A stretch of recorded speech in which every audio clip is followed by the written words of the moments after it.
Hi. Welcome to the show. It's Tuesday. I kind of like Sissy, Sissy. Yeah. Like stays in system. Yeah, sissy. So we're working a problem here, guys. The problem is I've got Spacer is the name in Bellatrix Rising. The term spacer means someone who travels from planet to planet. Because in this world there's no one who's not in space some of the time. It's kind of like people who drive here. It's like there's no one who doesn't get in a car. And if there are people who do not ever get in a car on the planet, but I would hazard a guess that in the modern world it is a very insignificant number. So what are the differences between I love you? Hello, quacks. I don't think there are any quacks. No, I don't There's even no think quacks. we've got one viewer, so I don't think Is that you? No. Oh. I don't watch myself, generally speaking. I just get kind of weirded out by that weird old guy. I do too. Yeah. Strange. Anyway, I'm trying to think out this problem here. I'm kind of thinking it out. You know what? I'm going to call him that. I'm just going to go on ahead and call him that. He's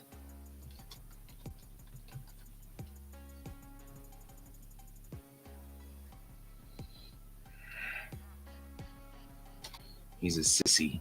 I think we like Sissy. Sissy's funny.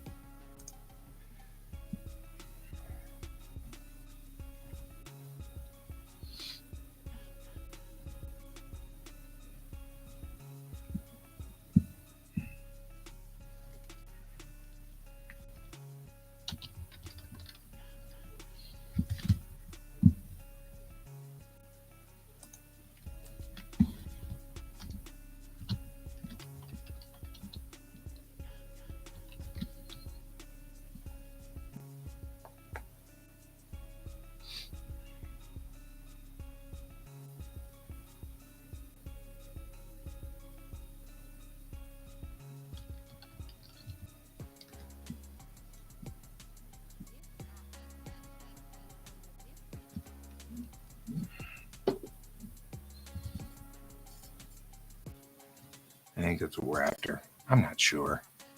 Yeah. And pop should be better than this.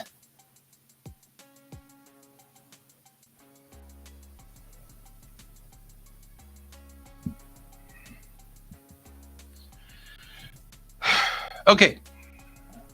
We have nothing to do but to drag along. So we got draggy. Let's get ourselves draggy.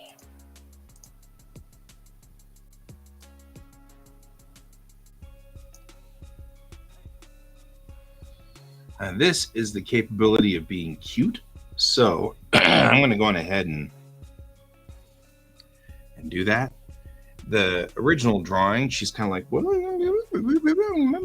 she's got kind of a cute face going for her. So we're going to continue on with that plan. I don't need to worry about drawing Navin because he's already here. We just need to make sure that we have her. Really? Make sure we have her fingers in here. It doesn't really matter because she's holding on to the case here. So we'll just do this and this and then this and then that's fine. And then we'll give a little bit of something going on there. Something. That's means something different, guy. You can't say that. That's bad. So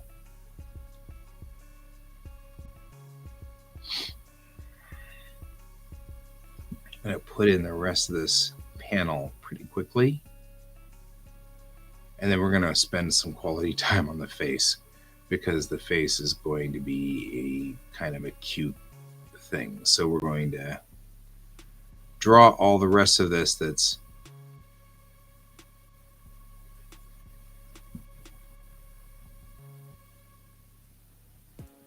in here.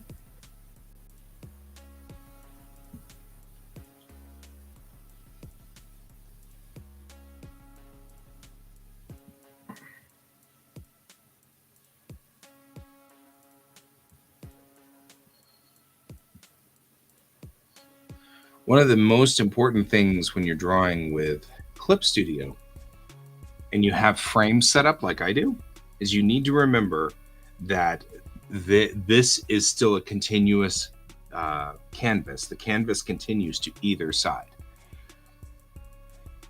So you need to remember that you've got to seal up these things if you're going to fill them in. So for example, when I get down here to her hips, I'm going to give it a little bump for the fabric there, and then I'm going to draw all the way back here, then come back up like so, right? In this instance, I'm going to really botch it, but that's okay. Because when we come back in to fill this later, we need to make sure that it's integral and sealed. Otherwise, it's going to be kind of a pain in the butt.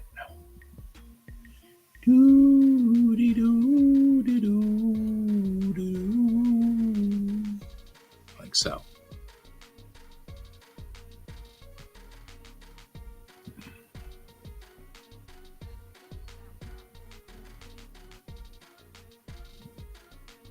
And one of the things I'm doing is my maquettes never do folded things. So you get like weird things like this.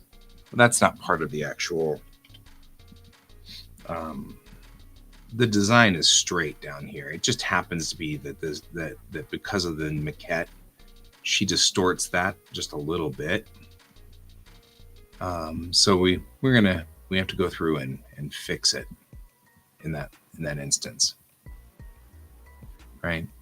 We're going to go through and just kind of tap in on some of this and make sure that there's just a little bit of life to the line. And then we're going to come up here and let's work on this face.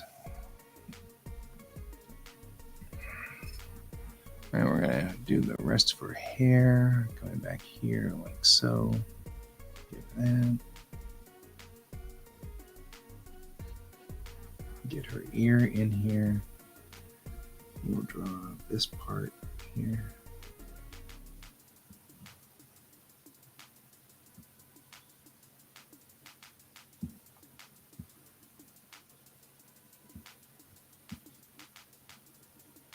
Any defects in these lines like this here are going to show up.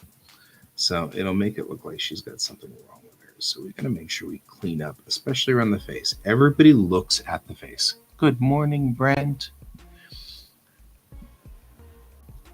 Everybody looks at the face on these things. So any defects on the face, we want to make sure we clean up as quickly as possible.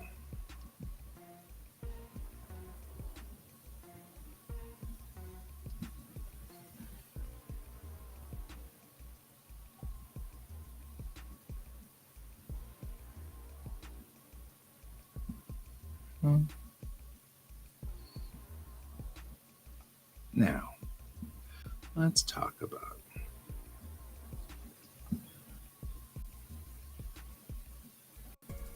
in the original. She kind of has like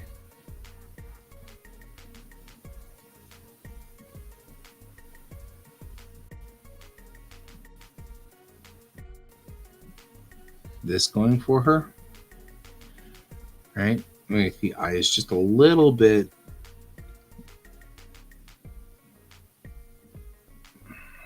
like so. We're shrinking the irises down, and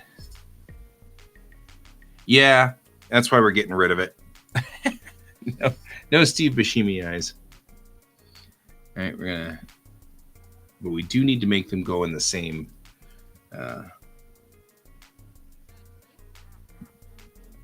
in the same aspect.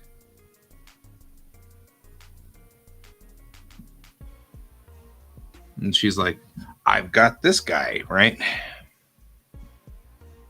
So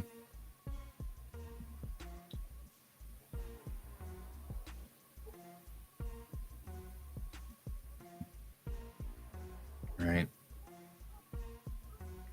She's like, I sort of brought the ensign with me. Right.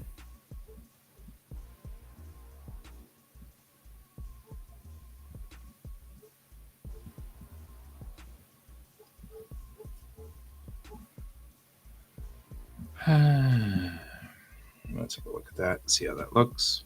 Yeah, see, that's not bad. Just kind of like, right?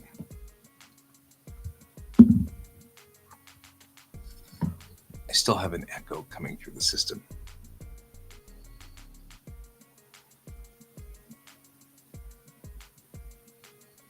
I don't know. She looks a little like, maybe I should make her smile a little bit more. Like, it's kind of humorous. Let's see what that looks like.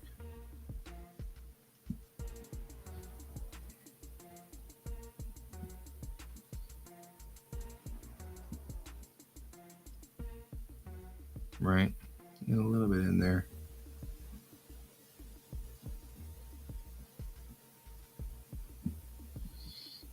I don't know. Maybe I want her eyes down, her eyebrows down.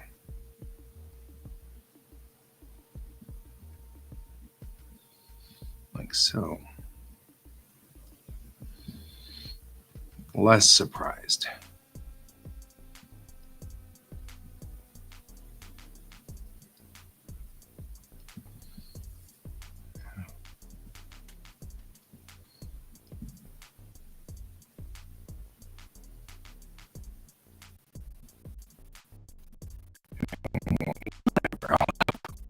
I'm like trying to see what here. Like probably a little not dismayed, but chagrined.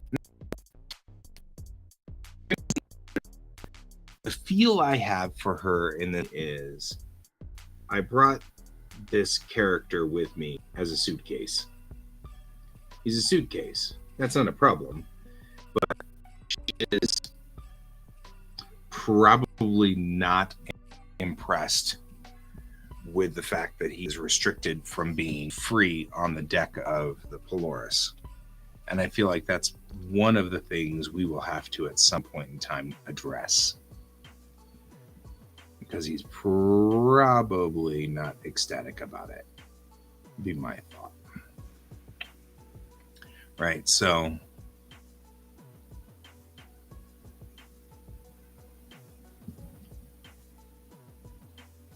we'll have to address it at some point. It is part of the ongoing sort of racism discussion that happens between AIs that still sort of has leftover racism hanging out in the system.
All right. Yeah. Like, I brought Ensign Cayman. If you want him, got him right here. Something. Yeah. You can see how the ants are crawling around out here too. So you've got to make sure when you're using the frames function that you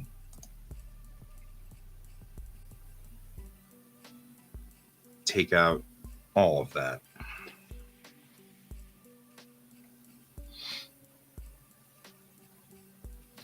Right.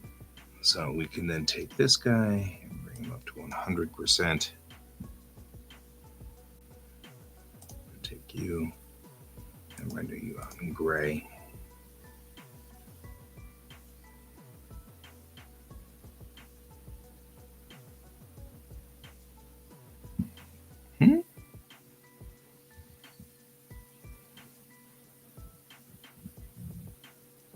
Did my mouth go on unattended and I looked up and saw Brent and then said something that included Brent in my sentences? I'm sure that has occurred.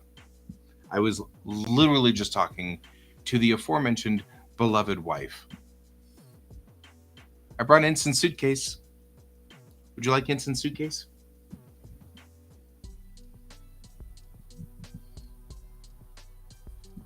Lieutenant Cayman. Right.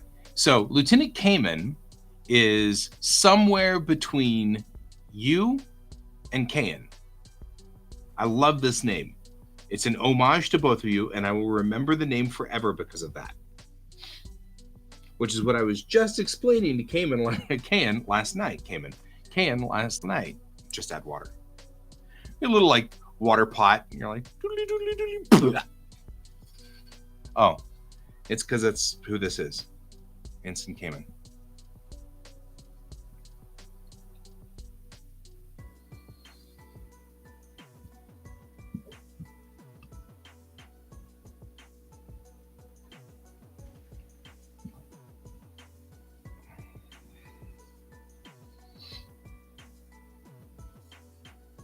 And George has gone insane.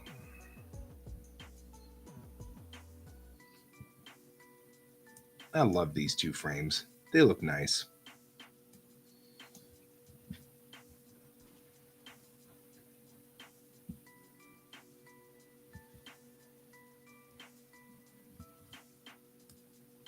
Move on to this one. It's a big wide frame.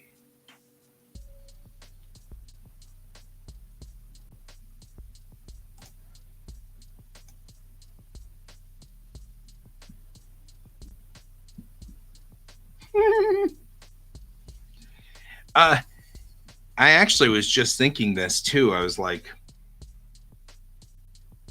in theory, they're no longer on the Polaris's load deck. Why is he not here? Why isn't he projecting? And so I'm like, I guess he's just being polite and waiting. That's my guess, is he's being polite and hanging out and waiting until he's got a moment. Because, I'm sure that if you've been an AI all of your life, there are some social things that, like you don't pop up in the middle of conversations, you just don't. It's rude. It's rude to suddenly appear in the middle of a conversation, so you probably won't show up. He can probably hear everything. I would assume he would hear everything. And it isn't like Bennett's not right here in this panel referencing him. She is saying, oh, good, maybe he can help me out with this problem. So, Bennett's mentioning him. I don't know why he's not here.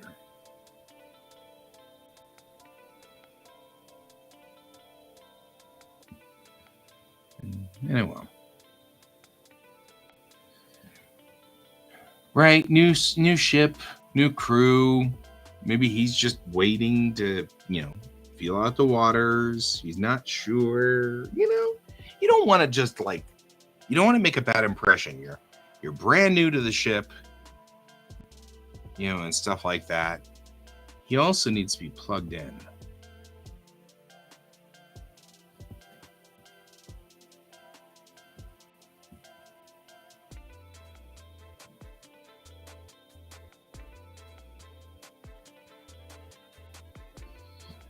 Which is something we'll have to do at some point here, is plug him in.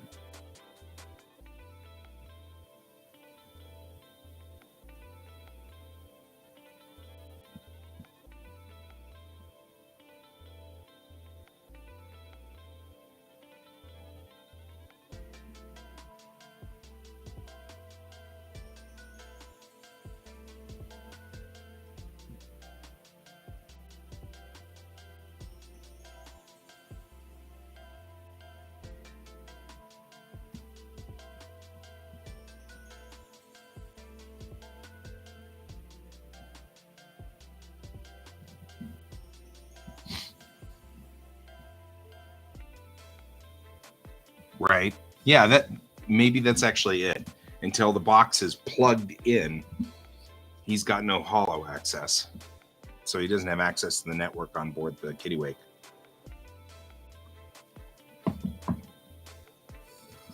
And once he's on the network, though, he should be fine. And I'm glad I have IT people on here, because that's actually probably the most logical answer, is that he doesn't have network access yet.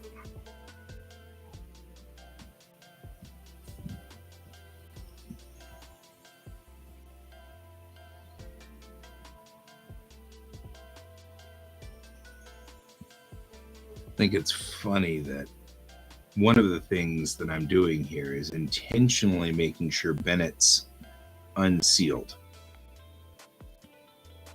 Because if you look over at Mayrel, she's sealed up because they're still technically in a potential vacuum situation. And so she's her neck piece is locked and closed. Bennett's is not.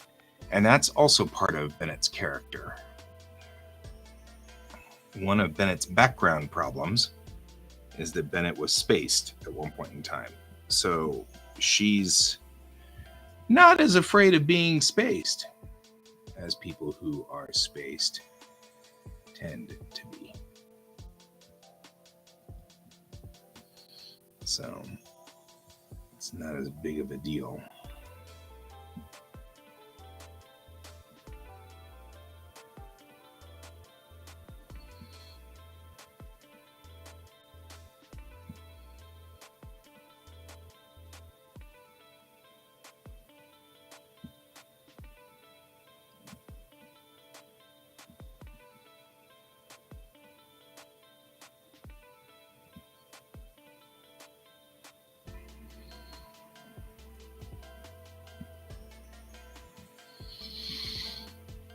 He's in audio only mode. That would be freaking funny if the box kept going, "I'll work on it, Captain. I'll work on it."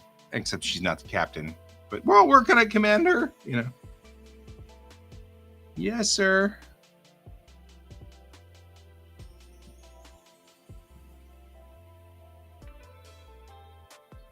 The maquettes never do elbows right, so you always have to redraw the elbows.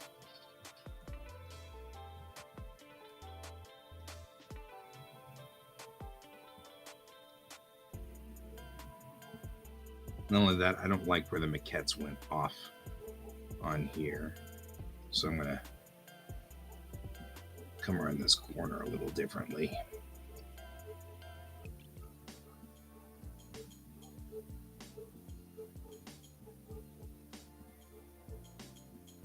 In fact, I was joking about it, but now that I think about it a little bit more, I actually do think that maybe Cayman should say yes, sir, at some point here. Because she is referring straight to him.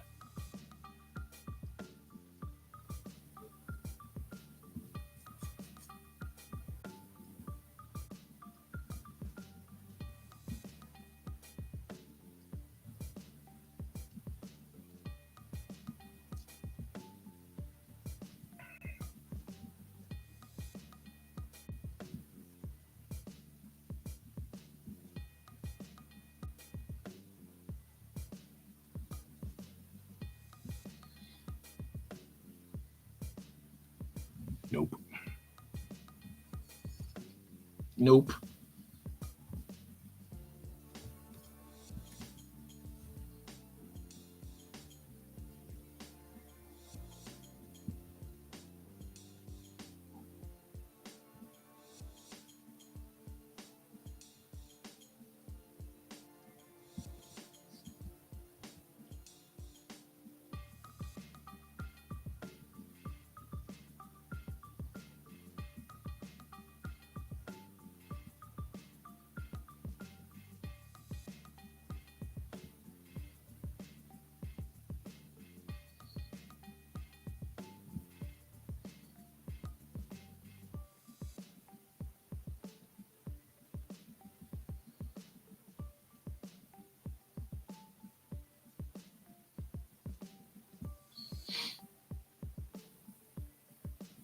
Right.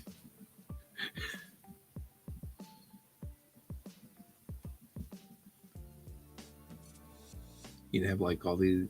Well, okay, so you're talking about Shiro, and no matter what, the bestest thing are always Tachikoma. Tachikoma are like near and dear to my entire heart and existence as a human being. I loves Tachikoma so much, and especially in like second GIG, like that, they are so freaking adorable and so floofy. And I'm like, oh man, these are the best. As a robot person, I just, oh, it's so wonderful. Speaking of which, tomorrow is the beginning of March of Robots. Now, this isn't really important to anybody, but I know that if I don't say it over and over and over, I'm going to forget. So, I'm going to dedicate the first 15 minutes or so of every day to March of Robots so that we can have one March of Robots picture, because March of Robots is a thing. I know that one of the weeks in March, I'm going to be in San Antonio, so I'll have to figure out a way to do March of Robots. I mean, I've got all of my drawing supplies in portable mode, so it shouldn't be a problem, but I'm not worried about not doing March of Robots. I'm not worried about not having the equipment. I'm worried about not remembering, because I'm going to be all caught up with the family stuff that's going on.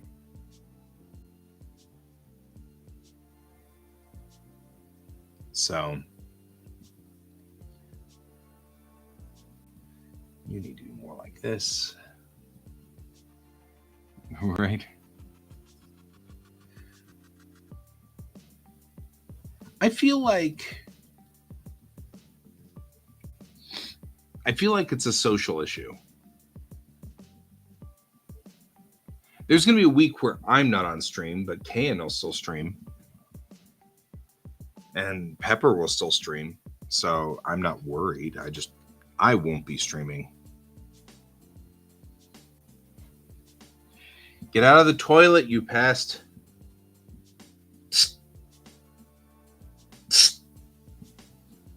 For Christ's sake, cat.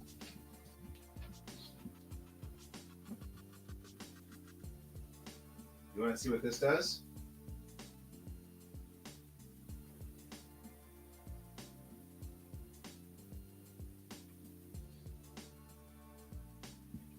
I like that he's chewed on it. I'm just noticing that the nozzle has him chewed on.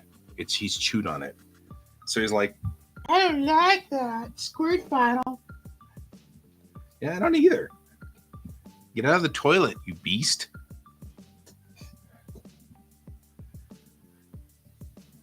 Eight track? Any particular reason? I mean, other than the obvious, it's funny to call it an 8-track. I mean, is there another reason to call it that?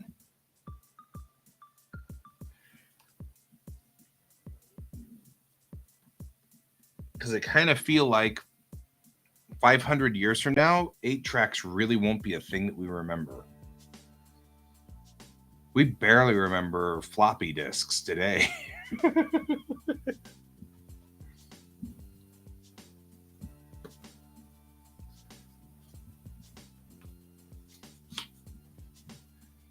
Somebody has been messing with this.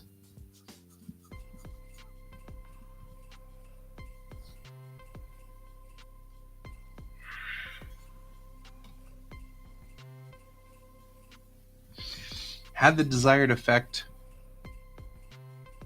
Not exactly what I expected, but had a desired effect.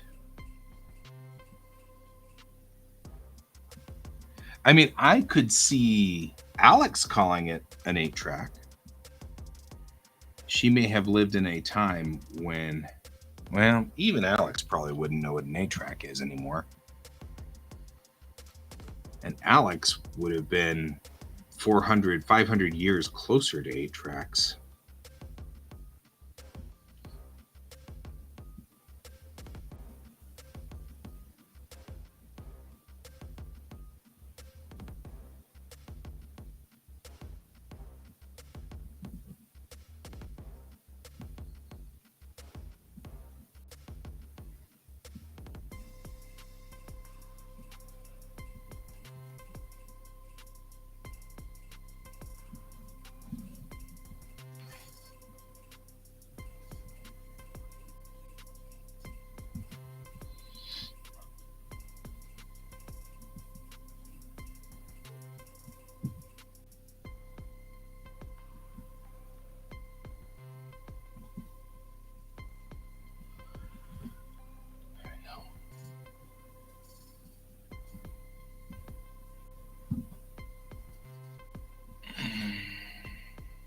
Right.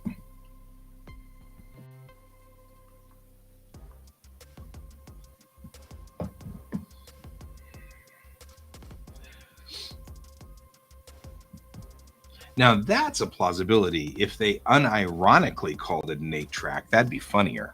I agree. Like they literally called it an 8-track because it tracks 8 things or whatever. Then that would be hysterical, because then she'd be like, you called it an 8-track?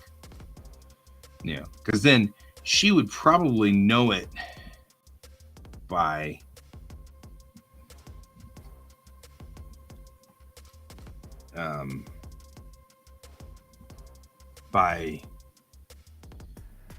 just experientialness. Like she would know it.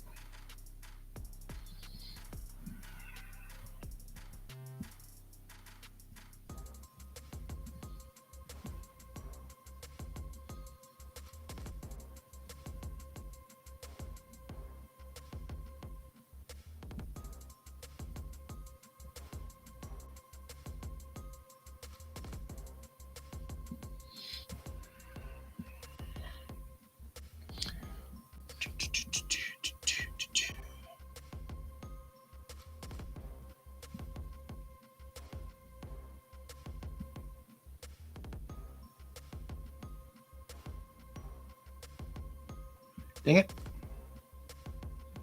I hate drawing backwards. Where you're like, I can't see where I'm headed.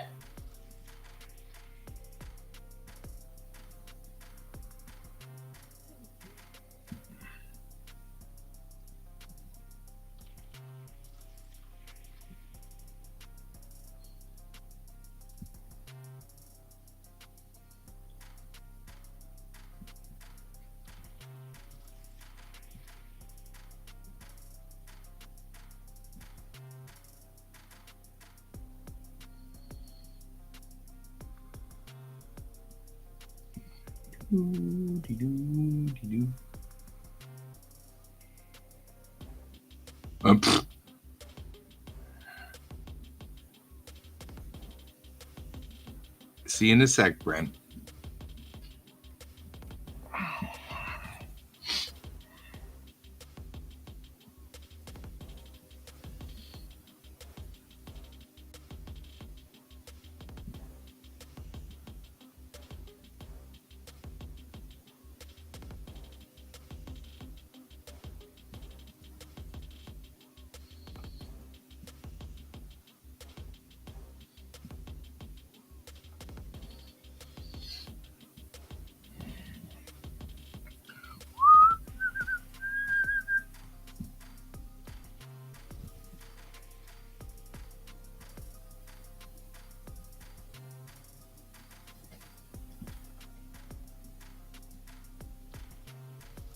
Whoa, whoa, whoa, whoa. Whoa, whoa, whoa, whoa.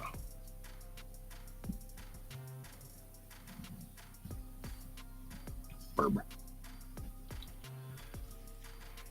Burb is the word for a bird. Burb, burb, burb. Burb is the word.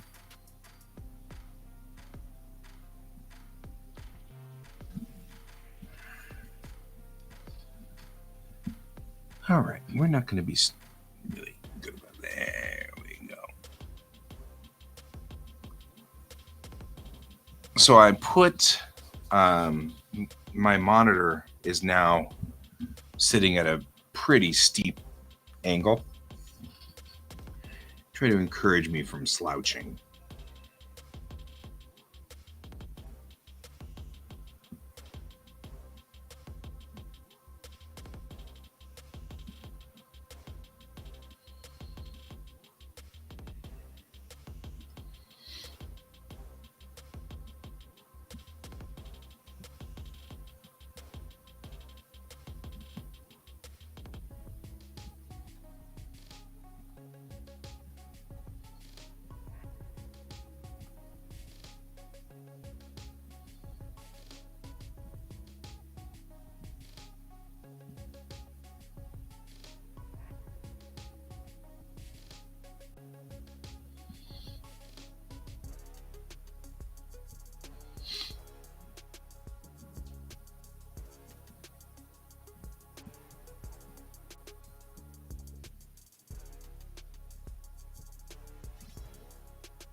There we go. Welcome back to the stage of history.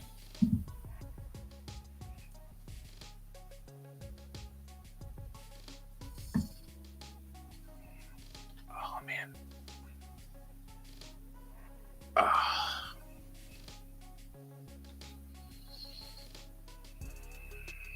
Oh, she doesn't have rank on this side.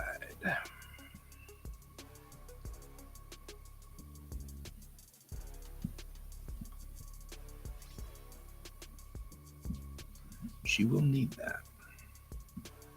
She also doesn't have a foot on this side. She will need that as well.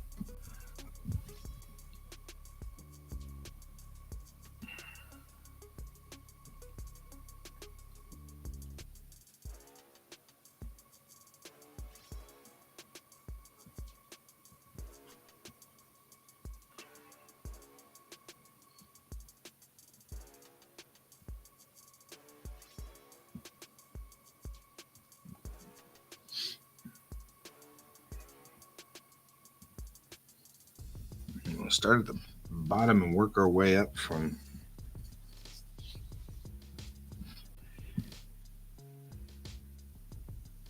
here.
I kind of have a complicated section down here, so this will be difficult for me to.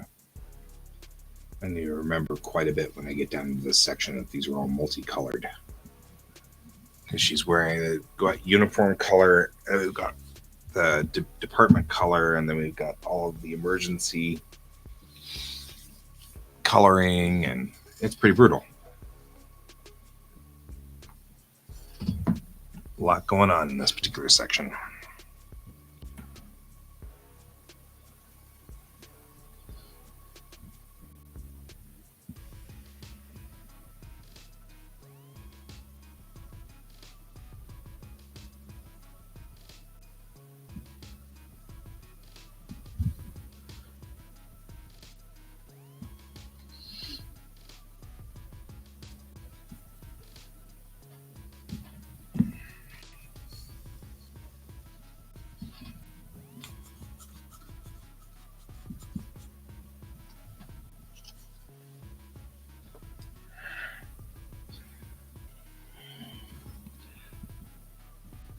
Having some happy, fun time with George over here, who's determined to get into the toilet. And I'm like, really?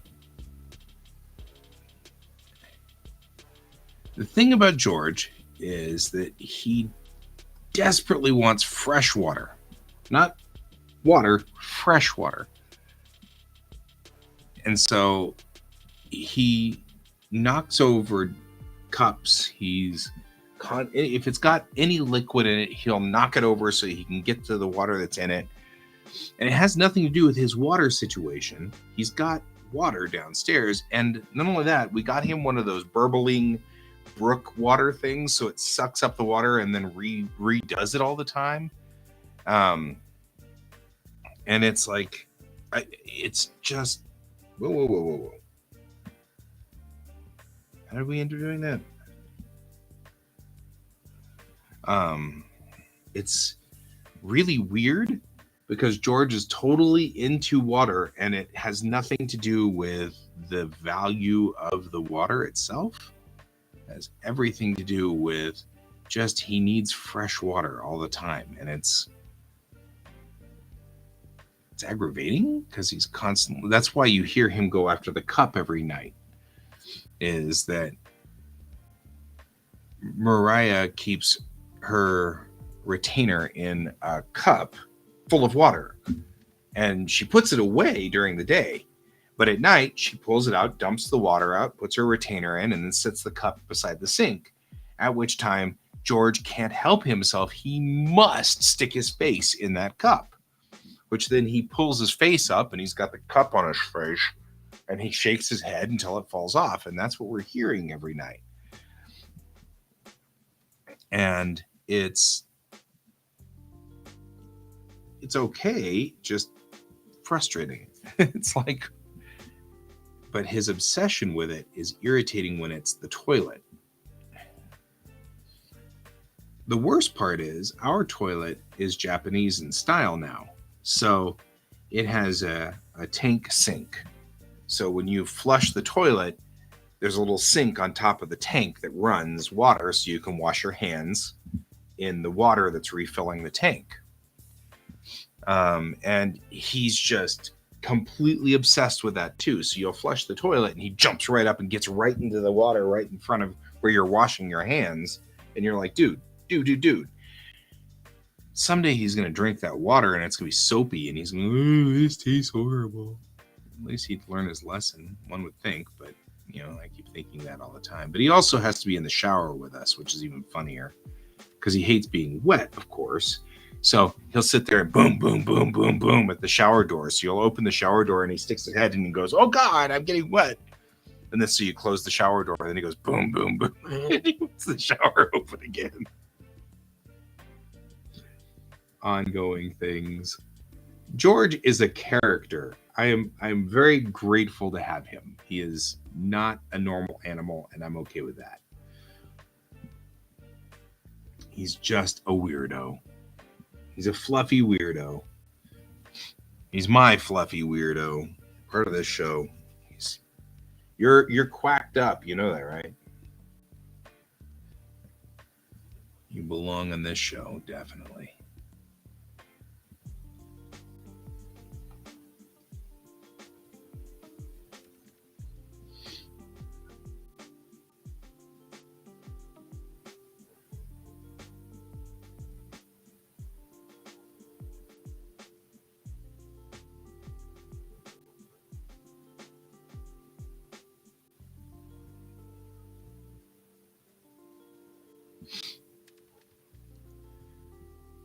Like, they'll learn. You think they'll learn, but then Tormund's going to be back there again. You know he will. He's just going to be back in it again. And it's just a matter of time.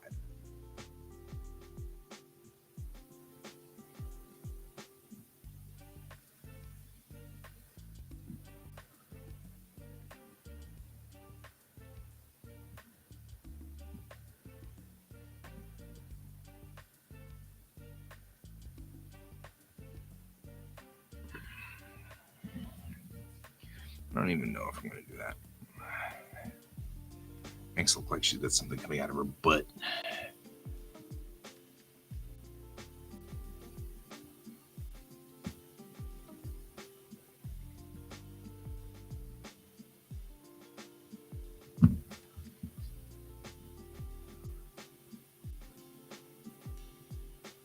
Oh, yeah. Oh, yeah. That's the way it has to go. He'll come over here after he's been in something wet, and I don't know what it is, right? I have no idea what wet thing he's been in. And he'll jump up here in the middle of our show, and he'll be like, I'm a good cat. And then I'll be like, why are you wet? And I'm like, because he's been somewhere, and you know he's been somewhere. You don't know where. The good news is, this house is very strict about putting the toilet seat down. So at least I know he hasn't been in the toilet. Part of the reason we're having a problem right now is he's trying to lift the toilet seat lid in there. That's what he's doing. And I'm like, no. And so I've been shooting him with water, which is ironically remarkably effective.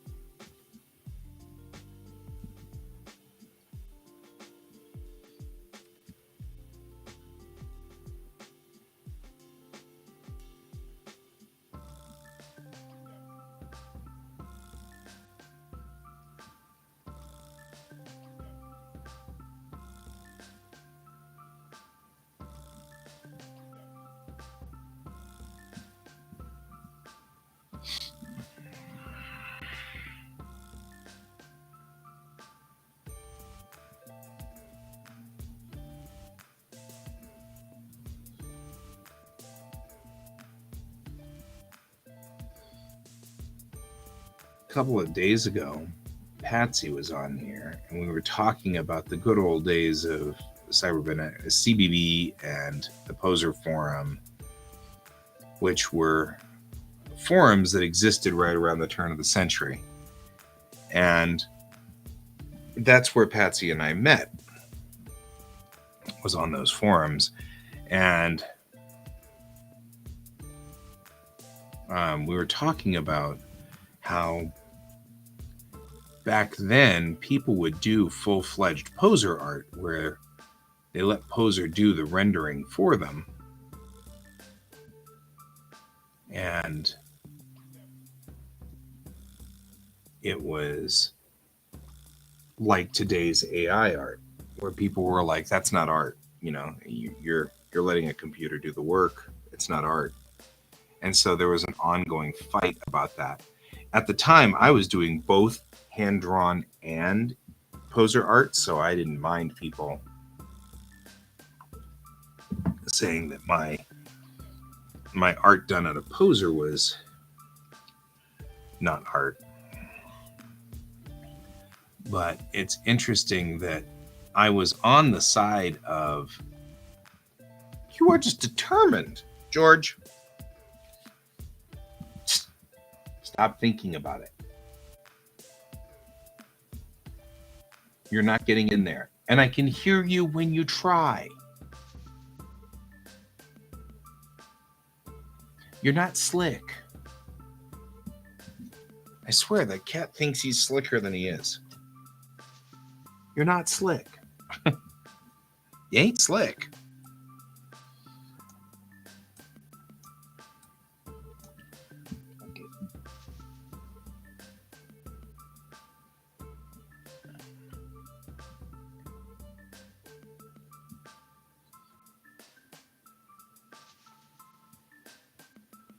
But it was interesting talking about that.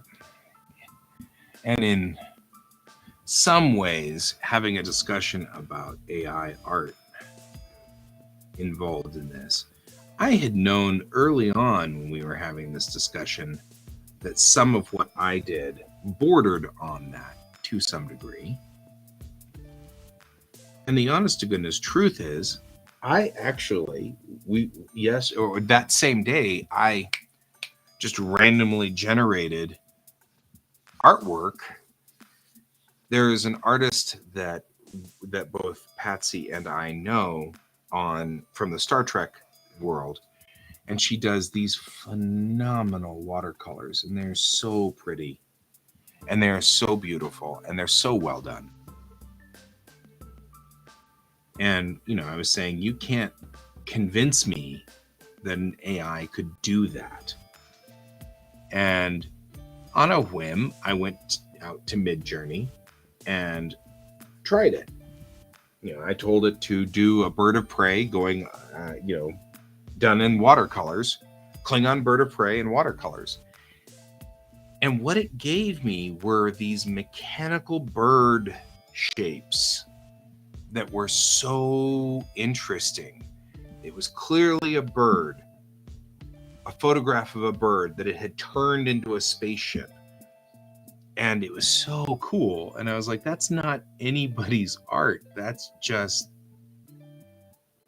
weird bird spaceship things. And I was like, those are so pretty. So I actually downloaded the pictures, and I'm like, well, we'll use those as ship designs somewhere down the road. And I was like, those are so pretty. And that's the thing. It's like, I get. Oh, God. Shoot the cat again.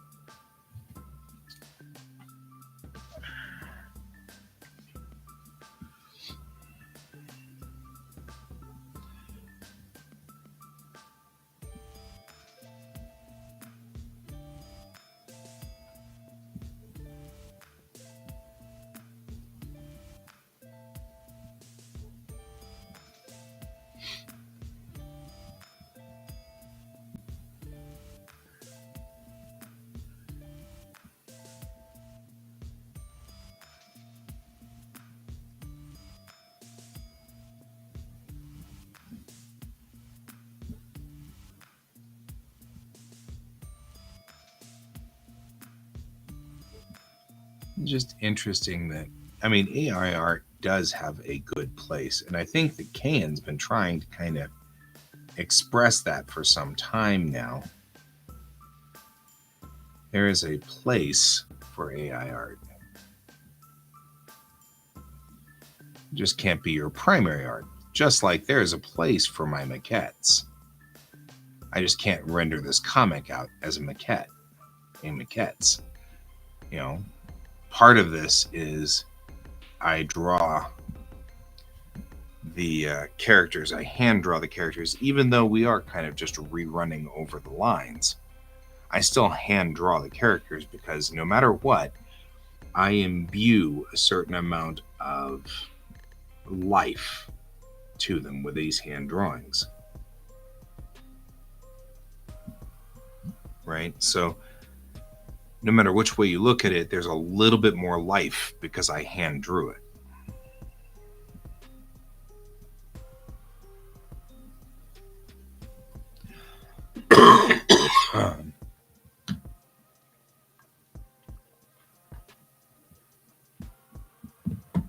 That's always kind of cool. I can't imagine putting George in a harness. Figure that would become entertainingly unpleasant very, very quick.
All right, we're on panel 1, 2, 3, 4, panel 4 of 5.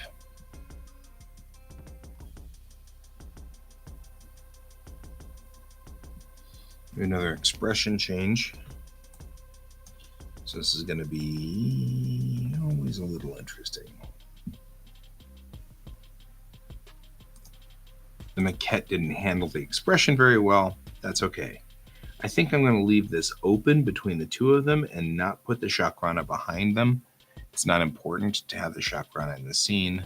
He's sort of back here as a little bit of a background just to show that there's other people on this deck.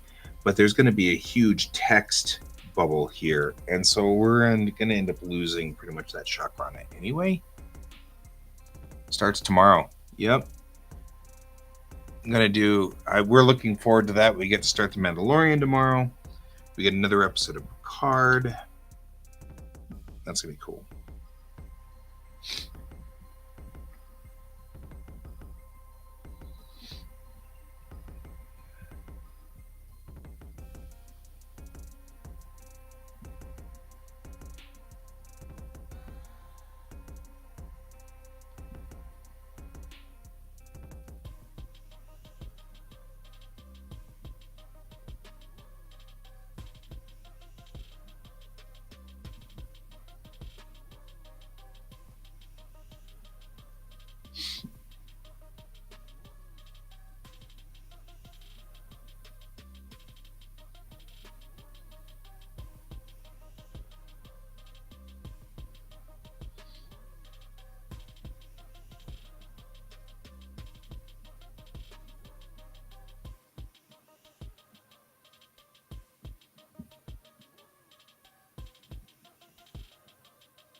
This is called lens distortion that's happening up here where we get more going along the top than we need to.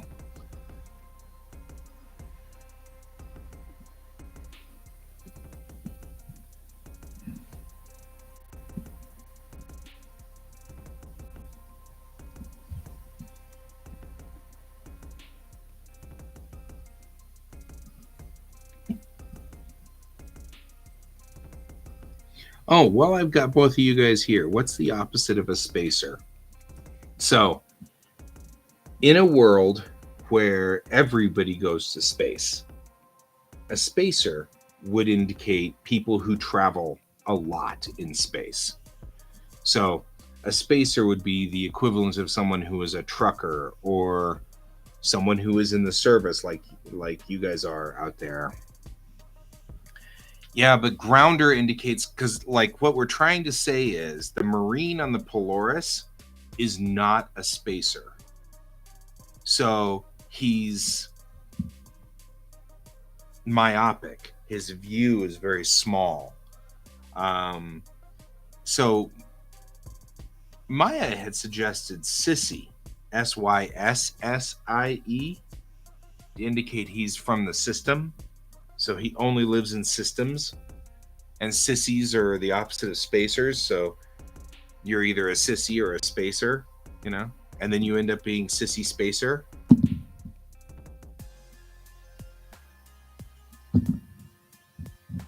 Anyway, she had recommended sissy, and I thought that was good. I'm not sure if there's a better one. So putting it out there for you guys, because he's not a grounder. He can't be a grounder because he's not on the ground. Everybody's in space somewhere along the line. It'd be like people who don't drive. There are people who don't drive, but it's not really that common.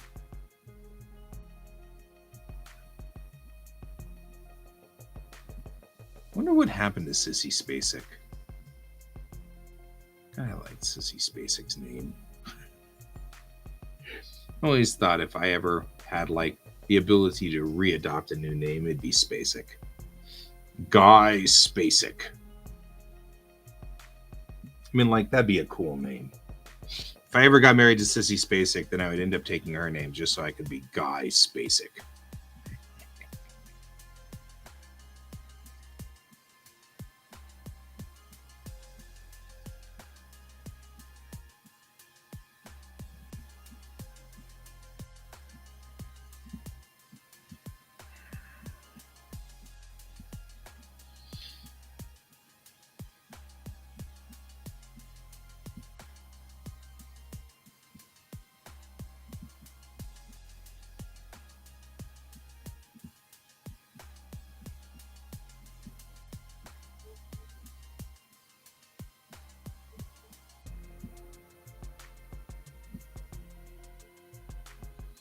I guess we could call him a ground pounder.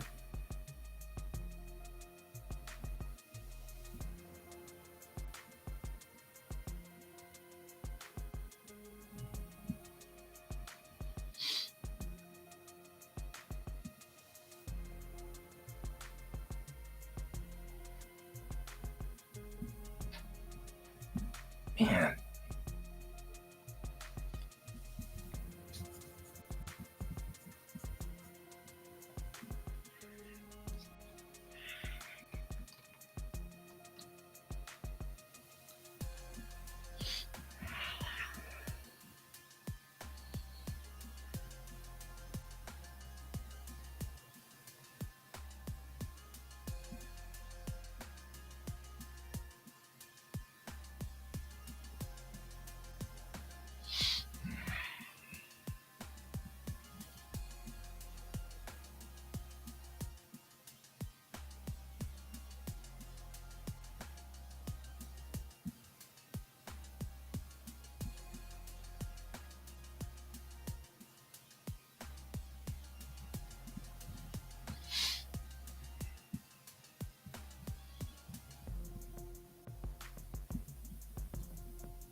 Duster.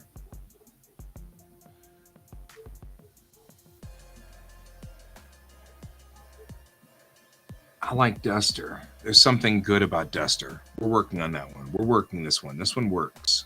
Duster.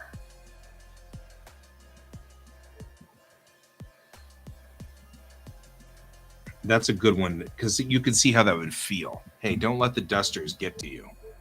Stay with the Spacers. We've got this. We've been traveling. We know. You know what I mean? Like, I could see that. That works. That works a whole lot. I like Duster.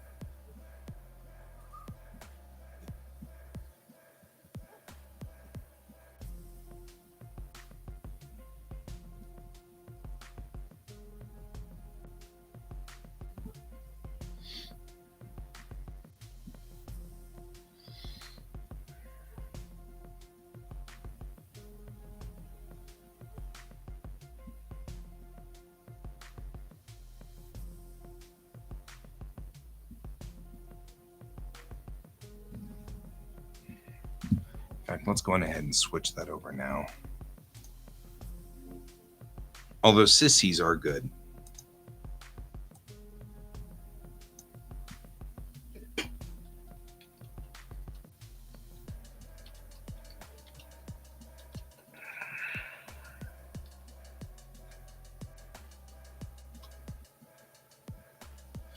We'll have to rewrite this page a little bit.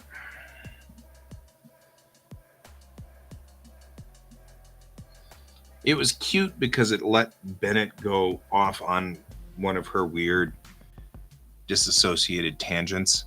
However, on the flip side, I think it's not conveying what needs to be conveyed. And so, serve the story before you serve the character.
Well, yeah, but I mean, that's kind of like a part-time driver. I mean, like, we've got to remember where we are 500 years from now. Being in space isn't special. Traveling a long distance, that's special. But being in space isn't special. Being in space is equivalent to flying on a jet airplane today. You know, most of us have flown on an airplane at least once in our life. So, you know, saying, well, yeah, it's so I think that Duster is good. I have a person. I mean, I like Duster. Grounder sounds like a baseball reference.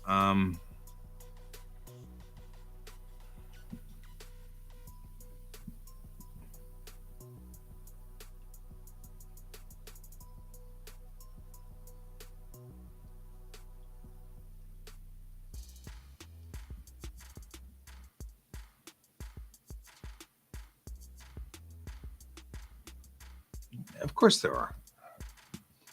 There are people who've never had clean water, too. I mean, that's the nature of humans. I'm not saying that there are no people who have ever flown on an airplane. I'm saying if you think about you and me and the people we hang out with,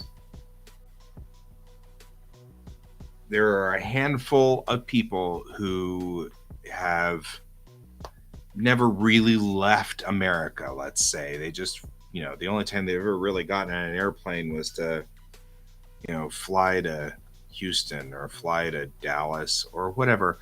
And no one's really ever gone Hobbit. That's good. Nobody's ever really, those people haven't really gone to Paris or Tokyo. I mean, like, my view of the world really changed by going to Tokyo. Once I left Tokyo, going to Paris and Germany and hanging out in Wiesbaden and all of those things, that wasn't so bad. It wasn't scary or intimidating. I knew how to behave around people who weren't American. You know what I mean? I had already learned all of the weird tricks that you need to know when you leave your home.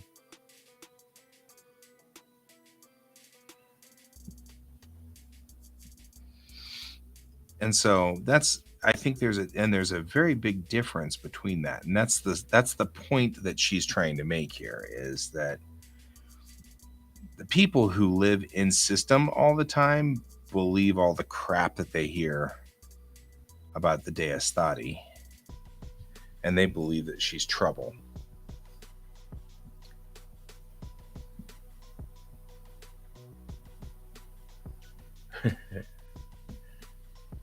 Yeah, I mean, there's got to have been some of the literature had to have survived.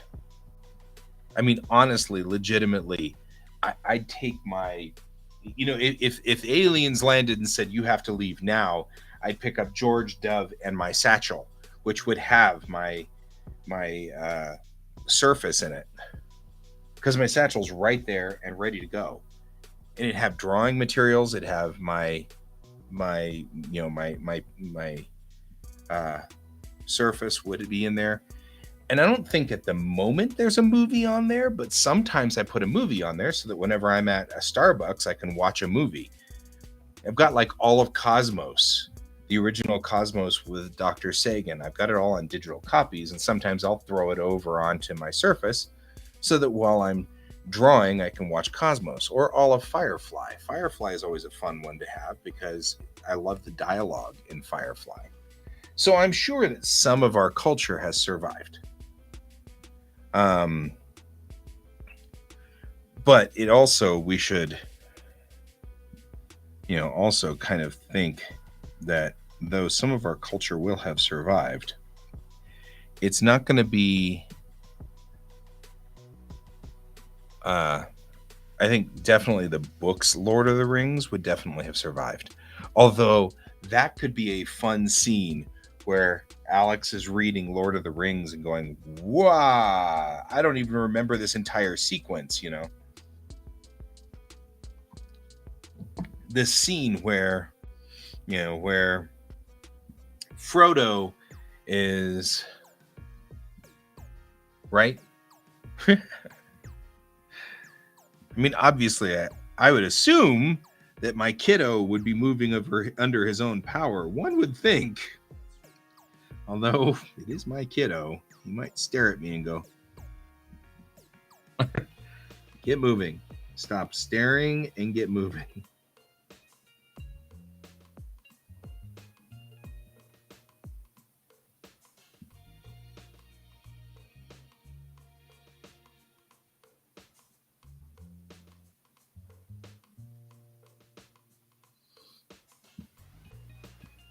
Yeah, you'd think, but some of you guys are ridiculous pests. You're ridiculous pests. It's what you are.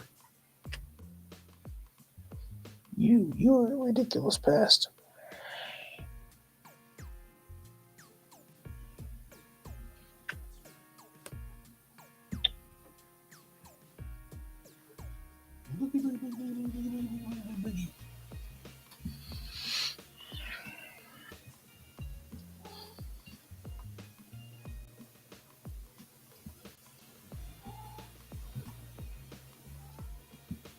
Not enough scritches. That's what.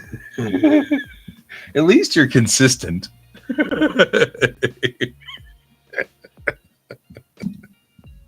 You're a consistent animal. Come here. Stop stopping there. Stop stopping there. It is the weirdest place to stop. There, now you can put your butt down, and I will give you scritches, and we can sit here and have a scritch moment on TV. A scritchy moment where we scritch. We be George, and we be George. Cats on the internets. And George is the weirdest little cat ever. Weird cat. Weird cat.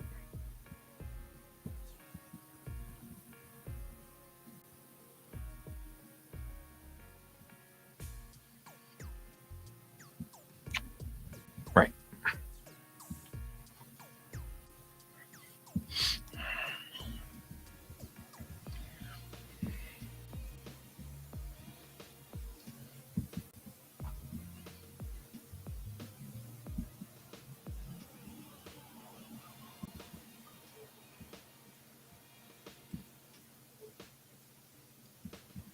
All right.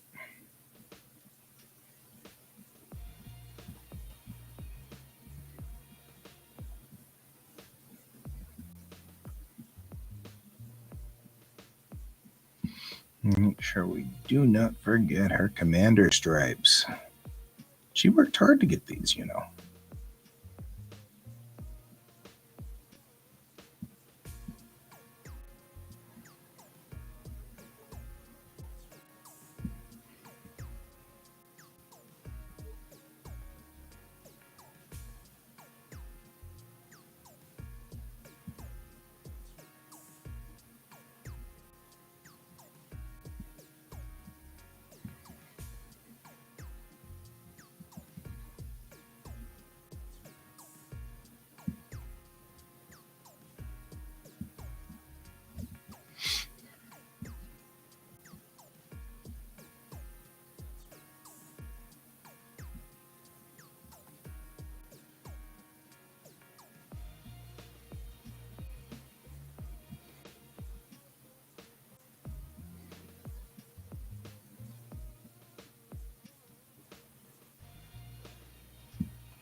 And her allegiance patch.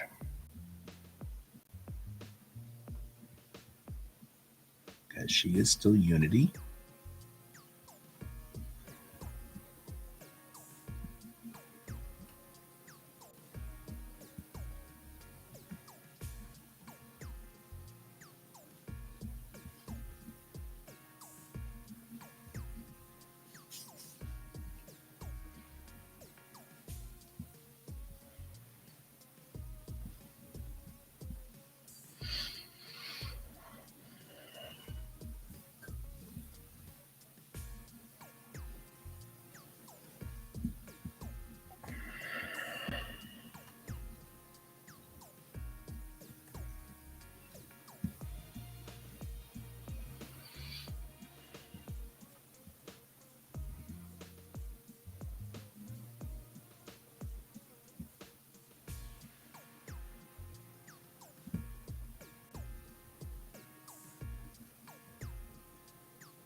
Part of the reason we have this problem is because the maquettes don't handle the anime-sized eyes very well. Which is fine. And I just go on ahead and just compensate.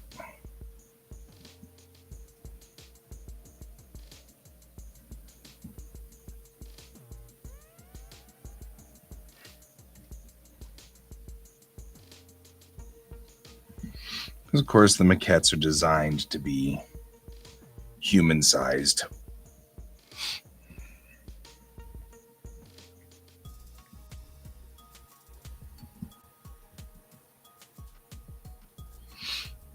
Which, I mean, like I say all the time, I use the maquettes mostly for just getting the placement correct. Because, of course, I don't know if you're noticing, but I'm not blue lining any of this, which is a great time saver.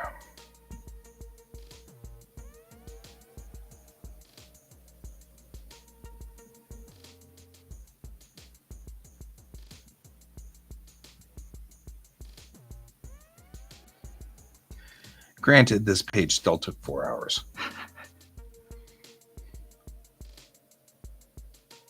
And it's not even colored. Although The coloring isn't going to be one of my bigger problems.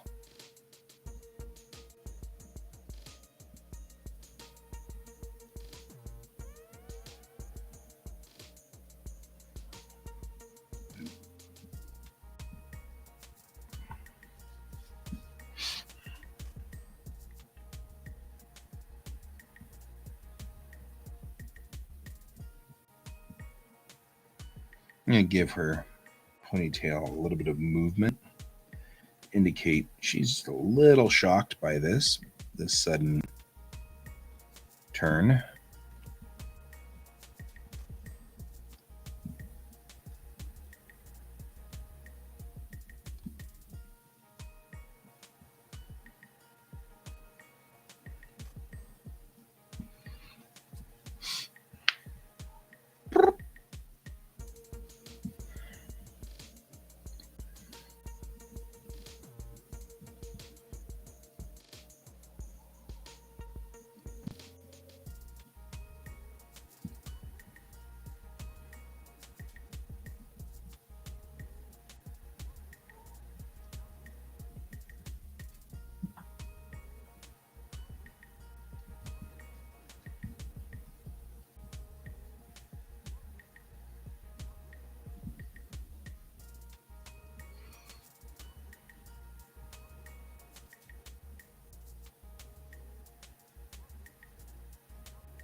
You're determined, aren't you?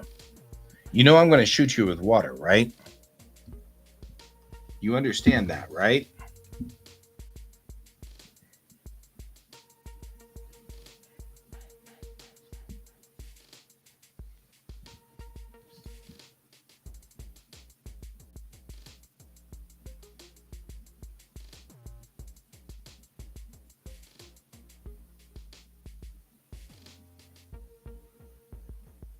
Stay out of the toilet, you little beast.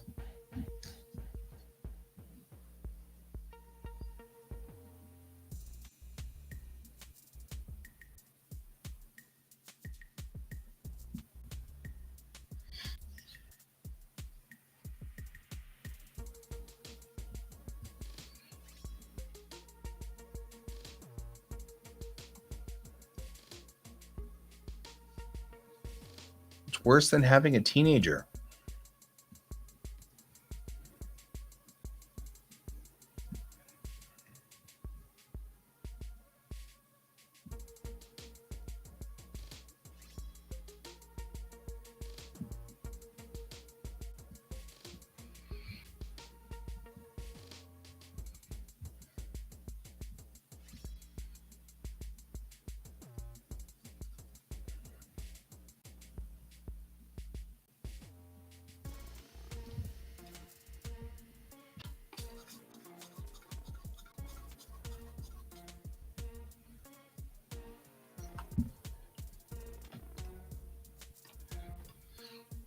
Sometimes your single-mindedness is funny. Sometimes it's just really annoying.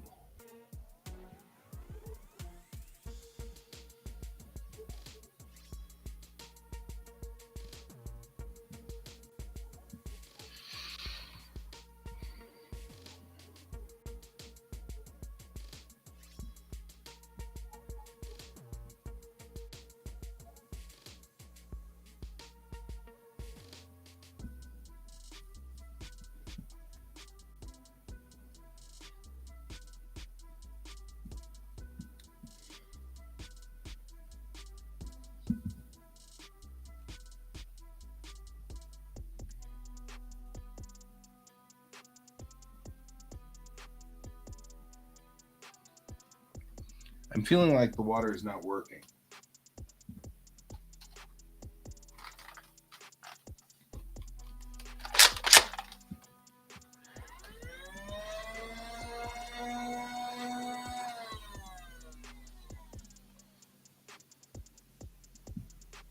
Stay away from it. I'm not above shooting you with these things. They're Nerf. They're not going to kill you. They're just going to really annoy you. And I'm a heck of a shot. I'm just saying.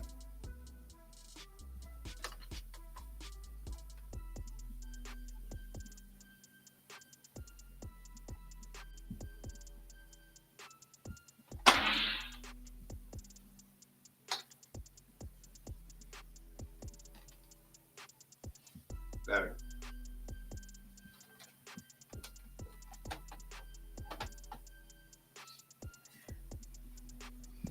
Practical use of a Nerf gun.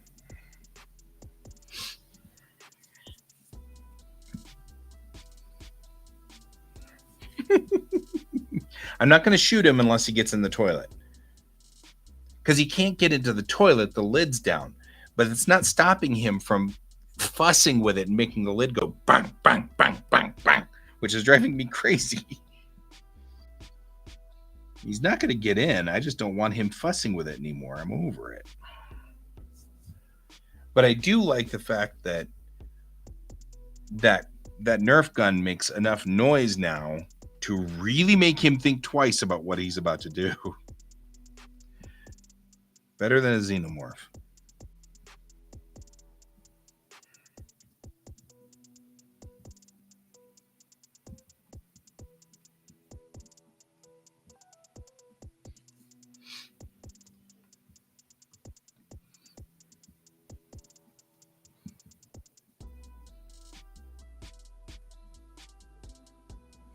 And yes, ladies and gentlemen, I just threatened to shoot my cat with the M41. Just saying.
Really? Like, your memory is so short. It's like you're a small cat or something, I swear.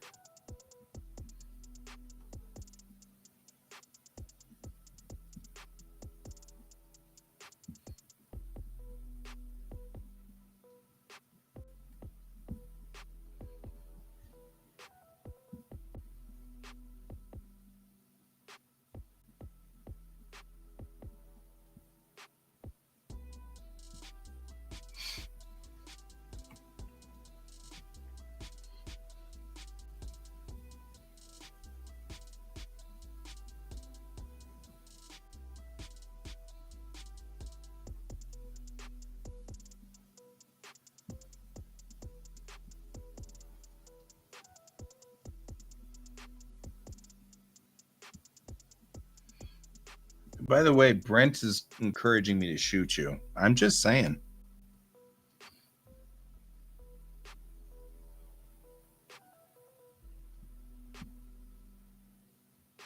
So if I end up shooting you, you can just blame Brent. That's what I'm saying, man. That's what I'm saying. That's all I'm saying.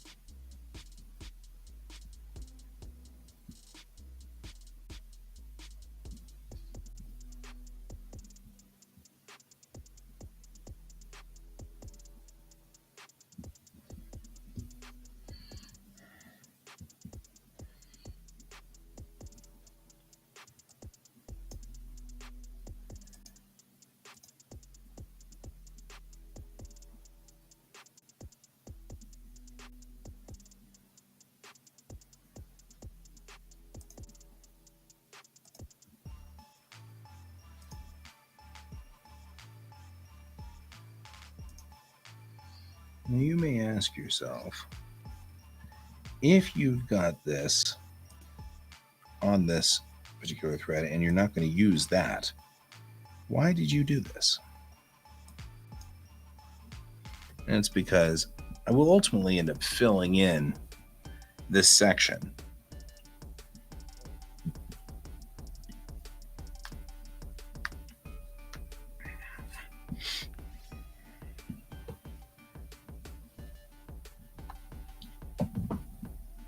And likely what will happen is, after I've filled this in, I'm going to go back and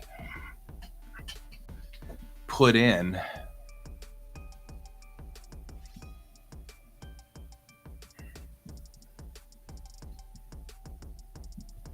a background, like a gradient or something like that. Because my gradients always are designed to convey a little further of what's going on in the story. We haven't gotten there yet, but we will. So even in a scene where I'm not keeping the background, like here, where I'm not keeping this background, I'm just going to dump it. I'm going to still have this area behind here covered for the benefit of doing something on the background. So that way I can always do something with the background and the foreground characters still stay set up and correct.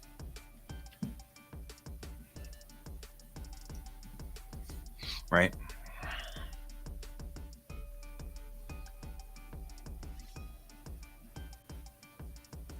Now, looking at the way that this face has gone, I'm going to move that eye just a little bit in because she's now looking like she's tracked out. I don't want her to be tracked out. I want her to be tracked in. So like more like that looks good, right?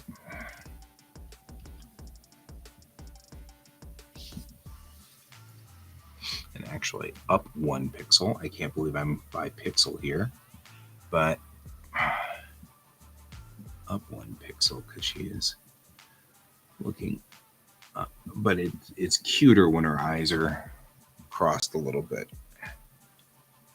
And by cuter, I mean not cute in the girl sense necessarily, but more of a she's shocked and surprised sense. And it's like, wah, taken aback a little. And that's what we want. We want that kind of adorable, you know, a little taken aback on what's going on.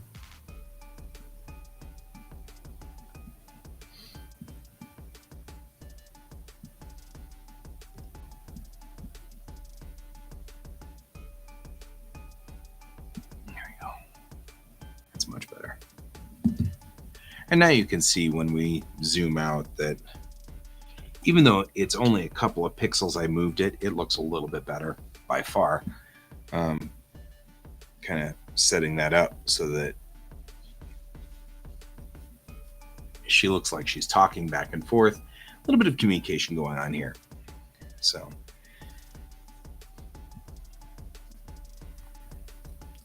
here we are on this page. That all looks good. That looks good. This looks good. This last one's her. Should be pretty easy and straightforward. We don't have a lot of line work in here on this guy.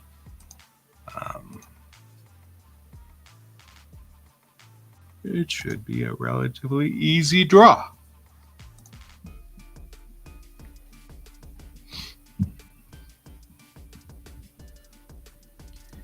But the original has her looking much more like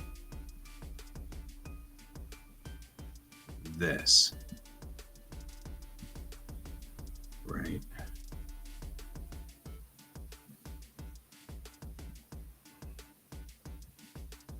A little bit more like that, which is the way we're going to draw this picture.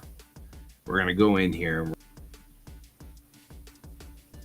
She looks, when I look at the original sketch, that's what we were looking at. She looked, right?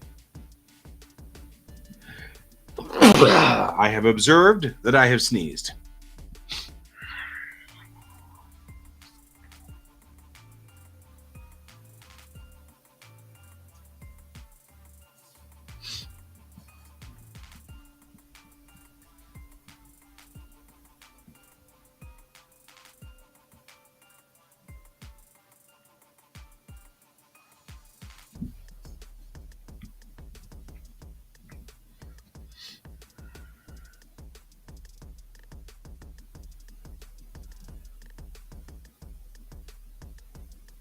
Nope.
There's only so much these maquettes can do.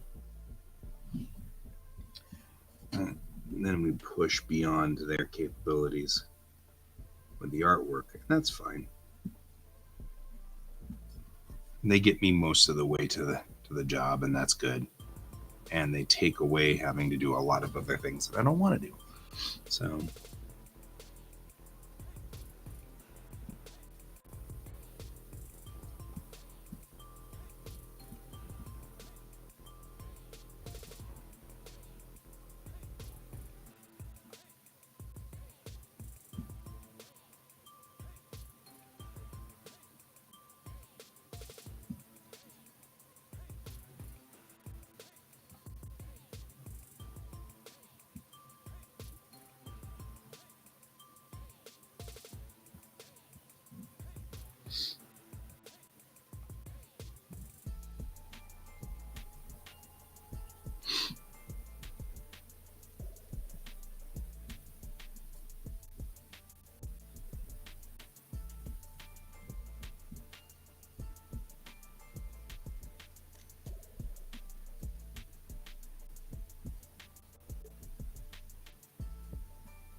problem with deviating off of here means that we do have to figure out what to do about some of these some of the targeting in. We lose a little bit of the assistance here in the operation of because we're deviating off of the maquette by quite a bit.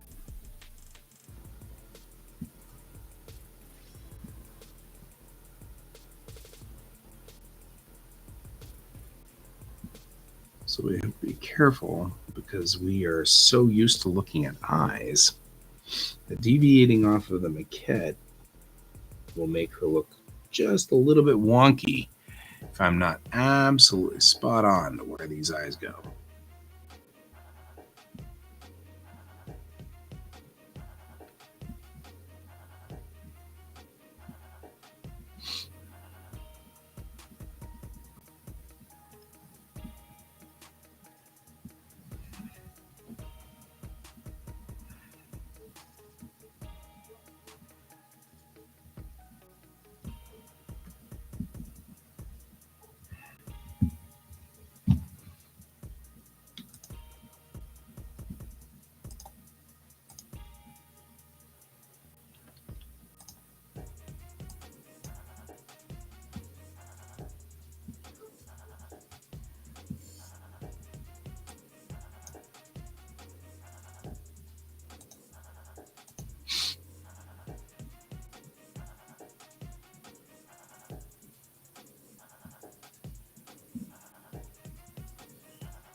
All right.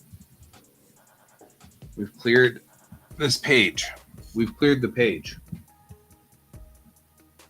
Just saying.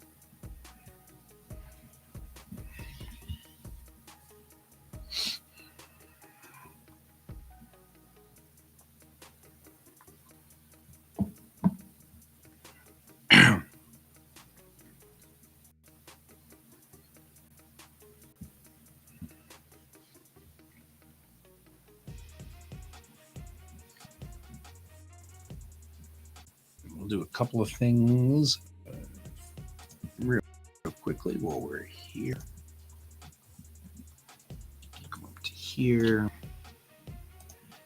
And I'll take this and go to this guy's background layer and remove pretty much everything to the briefcase like this. And go bork.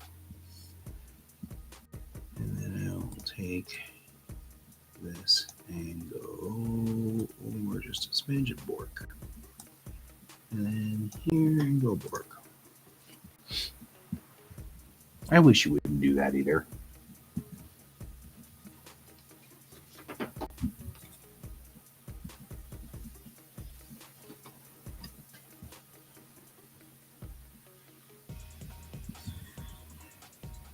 You're giving me the look like, why would you do this to me? But we're family. Why would you do this to me?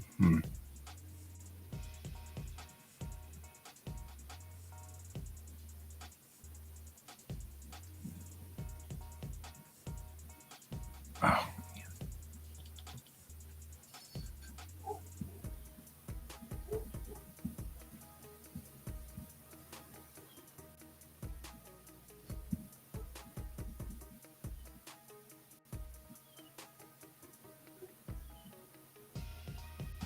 I'm just going to cut everything that's not the briefcase out and then just go work. Like that. Makes it easy, right? Because then all that's left here is the briefcase. We'll do that down here.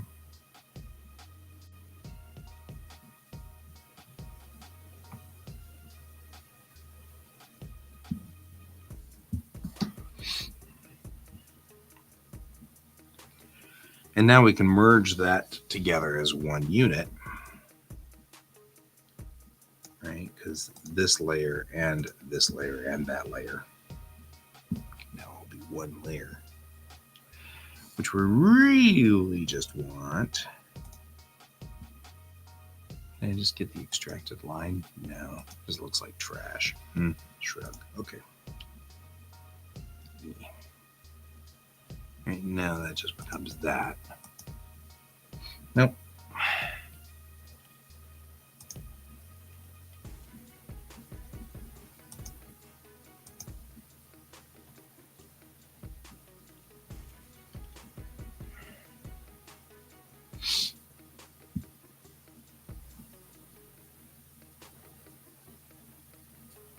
I don't think there's anything I can do until we get to that stage.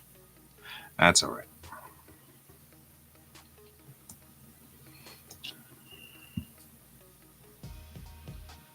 And this shot is going to just be that's going to be the full.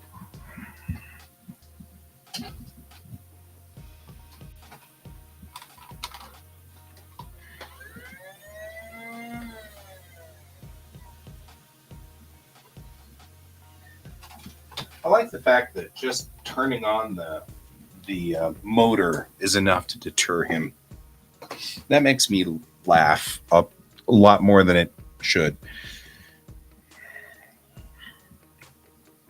All right. Well, guys, we've finished page 24. We've done some poking around on page 25. We'll get page 25 rendered out tonight and probably finished tomorrow. Inked tomorrow, anyway. And then we'll move to 26.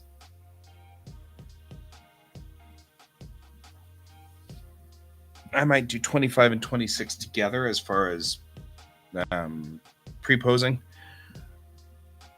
because it's all the same scene and they're just talking back and forth. And so sometimes it's easier to... People sometimes start in a position and then do other things and then end up in that position at the end of their sequence. So sometimes it's better to start them here and then render the last frame where they're here, and then render all the stuff in the middle, because then it doesn't matter. The system gets knocked out or whatever, and it's all good. So definitely an option on that one. So most certainly a thing we can do.